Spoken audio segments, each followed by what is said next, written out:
Hello students, तो आज हम डिस्कस करेंगे डीएफसीसीएल का 2018 में जो strength of material, structural and designing के जो पार्ट था उसमें से जो क्वेश्चन आया हुआ था। टोटल 18 क्वेश्चन आया था, तो उसको हम लोग इन डेप्थ आज सॉल्यूशन करेंगे। और ज़रूर से प्रीवियस ईयर में जो भी क्वेश्चन आया हुआ है सब हम अपलोड कर दिए हैं, तो आप लोग जाके उसको ज़रूर से देख सकते हैं। हम डिस्क्रिप्शन में उसका लिंक दे देंगे। तो चलिए स्टार्ट करते हैं आज का टॉपिक। वीडियो को स्टार्ट करने से पहले आप लोगों से रिक्वेस्ट है, जो आप लोग वीडियो देखते हैं, आप लोगों को वीडियो अच्छा लगता है तो जरूर से वीडियो को लाइक कीजिए, वीडियो को शेयर कीजिए, और चैनल में आप लोग नया विजिट कर रहे हैं तो चैनल को जरूर से सब्सक्राइब कीजिए। तो आज का जो फर्स्ट क्वेश्चन है strength of material, structure and designing के ऊपर, तो उसमें क्वेश्चन आया है आरसीसी के ऊपर। तो बोला है a short term modulus of elasticity of concrete as पर IS 456/2000 इज गिवन बाय। तो जो short term modulus of elasticity of concrete होता है उसको एज पर IS 456/2000 के अंदर कौन सा टर्म में रिप्रेजेंट किया जाता है।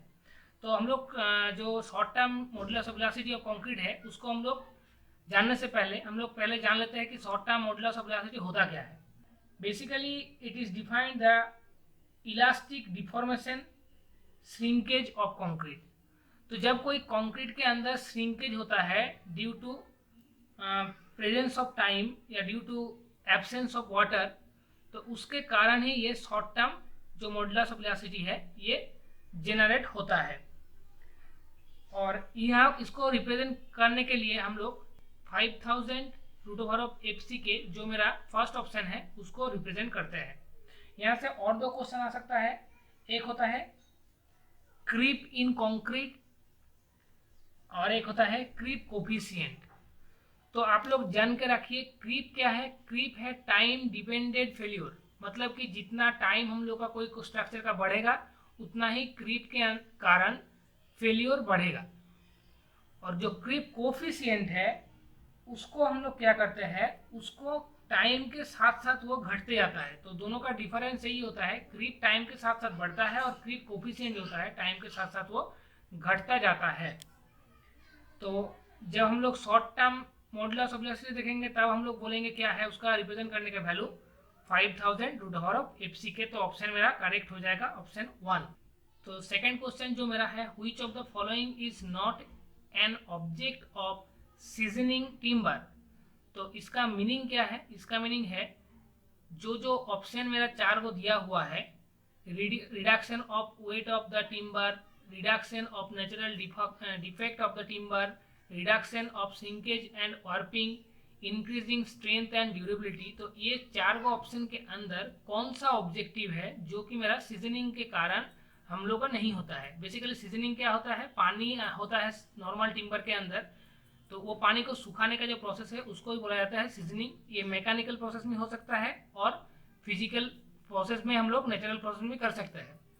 तो और एक चीज़ बोल सकते हैं कि जो हम लोग का स्टैंडर्ड टिम्बर होगा उसके अंदर वाटर एब्जॉर्प्शन का परसेंटेज होता है 12%, बट इन जनरली जब प्रैक्टिकल कंडीशन पूछा जाएगा तो उस केस में हमारा 15% तक भी वो जा सकता है। मगर नॉर्मल कंडीशन में गुड टिम्बर होगा तो उस कंडीशन में मेरा वाटर एब्जॉर्प्शन का वैल्यू होगा 12%। ये ध्यान में रखना है। तो ये जो 4 ऑप्शन है इसके हिसाब से मेरा जो ऑप्शन सेकेंड है, reduction of natural defect of timber, ये मेरा करेक्ट आंसर हो जाएगा, जो कि मेरा not objective of seasoning timber है। ठीक है, नेक्स्ट क्वेश्चन में हम लोग जाते हैं। इसके बाद नेक्स्ट क्वेश्चन हम देखेंगे। तो ये हाइड्रोलिक का क्वेश्चन दे दिया है।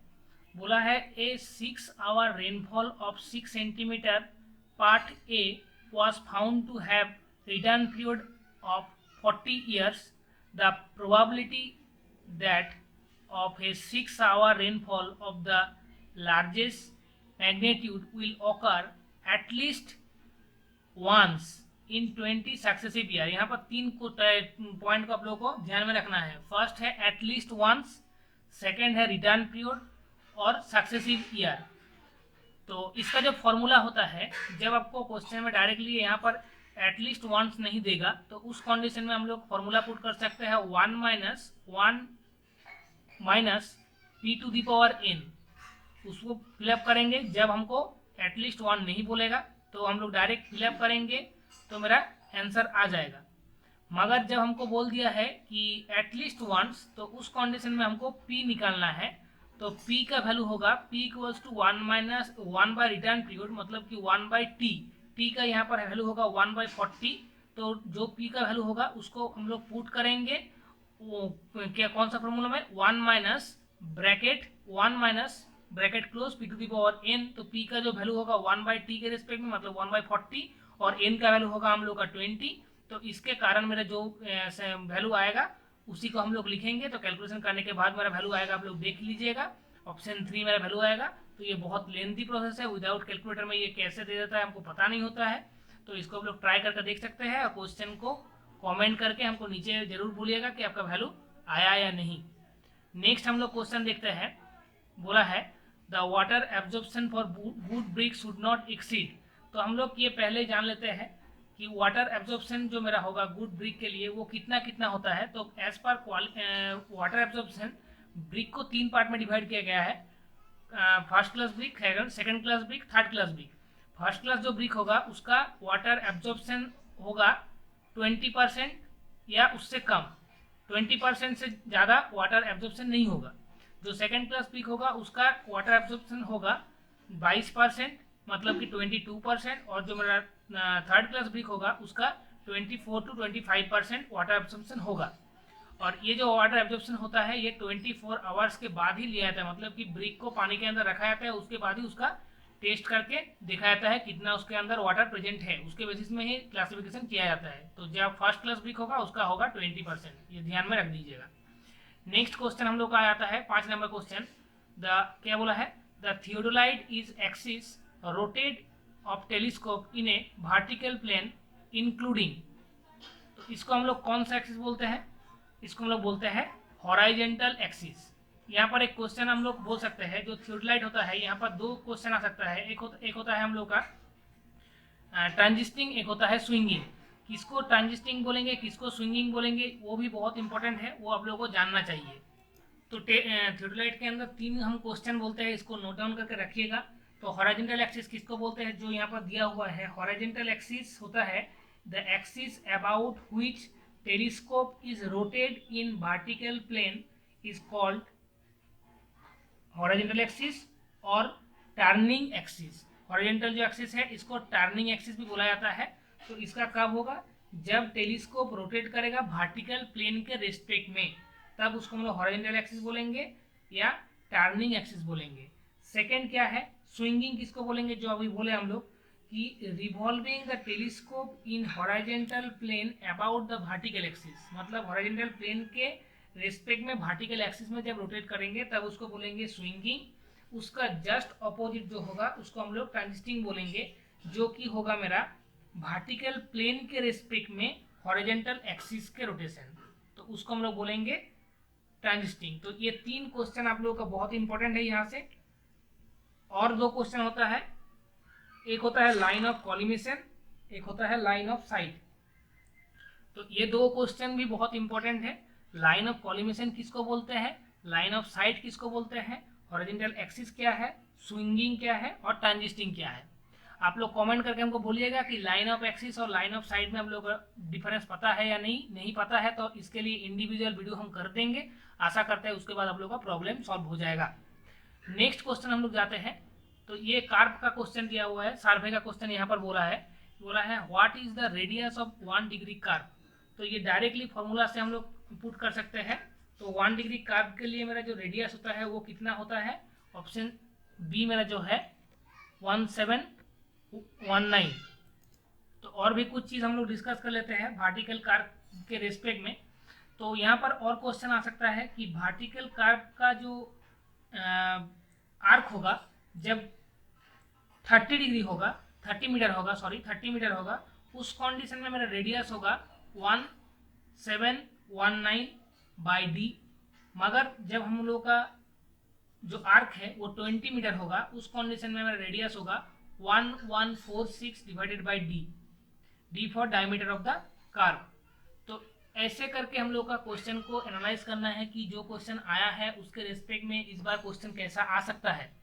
तो जैसे कि दो हम लोग का कर्व होगा, दो कर्व का आर्क के हिसाब से दो हम लोग का रेडियस ले सकता है। जो यहाँ पर आंसर दिया हुआ है 1719, ये होता है 30 मीटर आर्क के लिए, 20 मीटर रहता है, तो यहाँ पर आंसर हो जाता है 1146। इसको जरूर से नोट करके रखिएगा।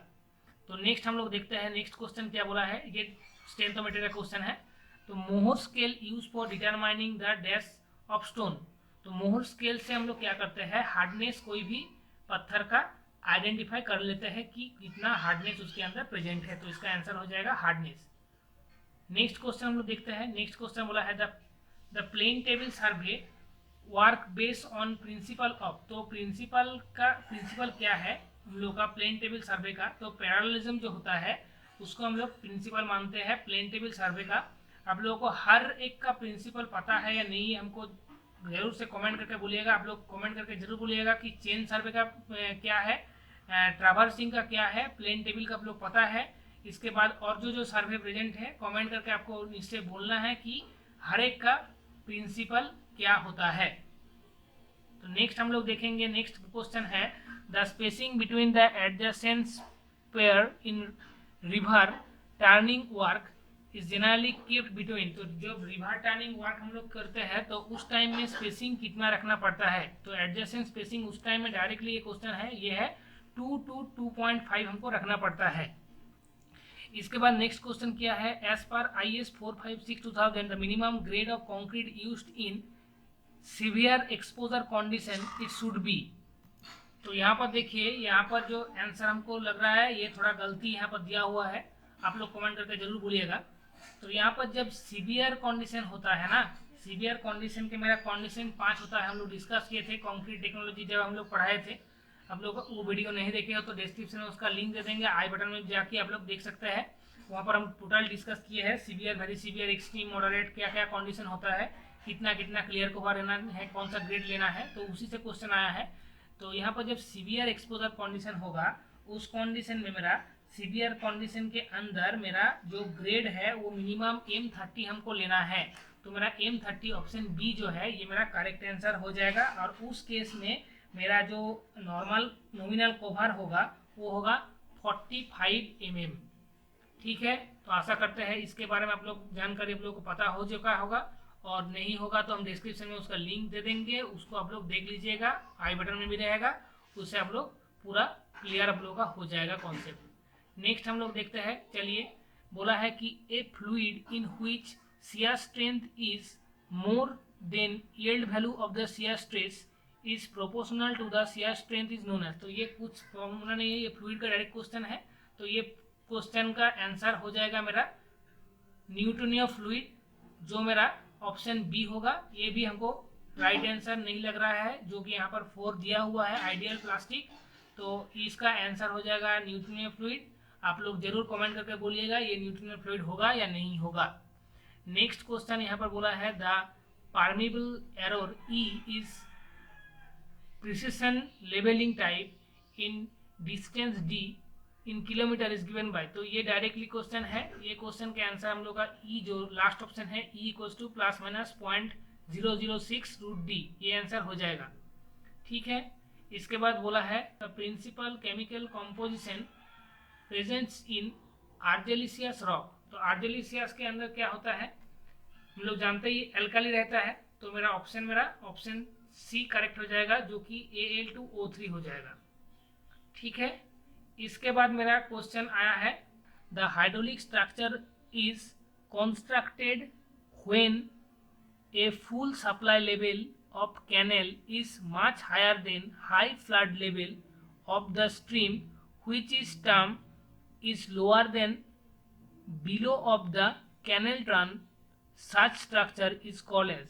तो बोला है कि क्वेश्चन में बोला है कि जब full supply level FSL of canal is higher than HFL and जो स्ट्रीम होगा, जो रिवर होगा, उसका जो बेस लेवल है वो क्या है, बॉटम ऑफ द कैनल है। तो उसको उस कंडीशन में हम लोग स्ट्रक्चर को क्या बोलते हैं। तो यहाँ से जो क्वेश्चन का आंसर हो जाएगा वो हो जाएगा मेरा एक्विडक्ट। ठीक है, तो नेक्स्ट क्वेश्चन हम लोग का है which of the following statement is incorrect in the case of stiffness of would. तो कौन सा स्टेटमेंट जो है मेरा स्टीफनेस ऑफ वुड को रिप्रेजेंट नहीं करता है। तो ऑप्शन बी बोला है कि ग्रीन टिम्बर मतलब होता है जो स्टीफनेस जिसके अंदर प्रेजेंट रहता है। पहले डिस्कस करते हैं स्टीफनेस क्या होता है। स्टीफनेस होता है कोई भी बॉडी का बेंड करने का क्षमता, कितना अच्छा से वो बेंड हो पाता है, उसी को बोला जाता है उसका स्टीफनेस। तो ग्रीन टिम्बर के अंदर वो प्रेजेंट रहता है। डेंस वुड ऑफ स्टीफर ये भी होगा। वुड इज नॉट स्टीफर मटेरियल ये भी हम लोग मान सकते हैं, मगर जो ऑप्शन ए मेरा है वो मेरा करेक्ट आंसर हो जाएगा ये स्टेटमेंट के रिस्पेक्ट में। तो हम लोग क्वेश्चन नंबर 1 को हम लोग करेक्ट आंसर मान सकते हैं। नेक्स्ट क्वेश्चन बोला है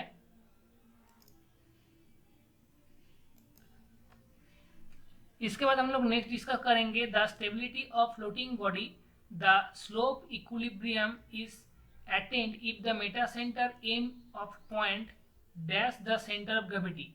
जब स्टेबल इक्विलिब्रियम कंडीशन होगा उस कंडीशन में मेटा सेंटर मेरा अबव होगा सेंटर ऑफ ग्रेविटी से, बिलो होगा या नीचे रहेगा। तो जब स्टेबल इक्विलिब्रियम कंडीशन बोलेगा तब मेटा सेंटर क्या होता है, सेंटर ऑफ ग्रेविटी से ऊपर होता है।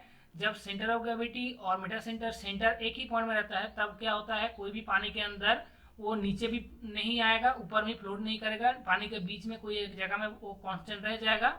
और जब क्या होगा, इसका उल्टा होगा, मतलब कि सेंटर ऑफ ग्रेविटी ऊपर होगा, मेटा सेंटर नीचे होगा, उस कंडीशन में जो बॉडी है वो नीचे आ जाएगा। ठीक है, तो ऐसे करके हम लोग को ये फ्लूइड का क्वेश्चन है, आप लोगों को ये पढ़ना बहुत जरूरी है, इंपॉर्टेंट क्वेश्चन भी है। नेक्स्ट क्वेश्चन बोला है कि generally the soling of would along the length of the fibre is range from. तो इसका जो आंसर हो जाएगा वो हो जाएगा 0.1 से 0.85 इसका आंसर होता है, मगर यहाँ पर जो क्वेश्चन का आंसर है दिया हुआ है 0.1 to 0.8, तो उसको हम लोग अप्रोप्रिएट आंसर मानेंगे। तो ऑप्शन बी मेरा करेक्ट आंसर हो जाएगा। नेक्स्ट क्वेश्चन बोला है, आज का लास्ट क्वेश्चन बोला है which one of the following is not a direct steam flow of measurement techniques. तो कौन सा प्रोसेस जो है जो कि मेजरमेंट हम लोग का स्टीम फ्लो के लिए नहीं किया जाता है। तो ऑप्शन नंबर मेरा सी जो है स्लोप एरिया मेथड, ये सोम का डिफ्लेक्शन मेजर करने के लिए किया जाता है। तो मेरा ये जो स्लोप डिफ्लेक्शन के लिए जो यूज किया जाता है उसको बोला जाता है स्लोप एरिया मेथड। तो ये स्टीम फ्लो के लिए यूज किया नहीं जाता है। तो इसके हिसाब से मेरा करेक्ट आंसर ऑप्शन सी हो जाएगा। तो यही था आज का लेसन। आशा करते हैं आप लोगों को ये लेसन अच्छा लगा है। आप लोगों को ये लेसन अच्छा लगा है तो जरूर से वीडियो को लाइक कीजिए, वीडियो को बहुत ज़्यादा शेयर कीजिए और वीडियो को जरूर से आप लोग सब्सक्राइब करके चैनल को जो साइड में बेल आइकन होता है उसको प्रेस कर दीजिए नेक्स्ट नोटिफिकेशन पाने के लिए। चलिए मिलते हैं नेक्स्ट वीडियो में। Thank you.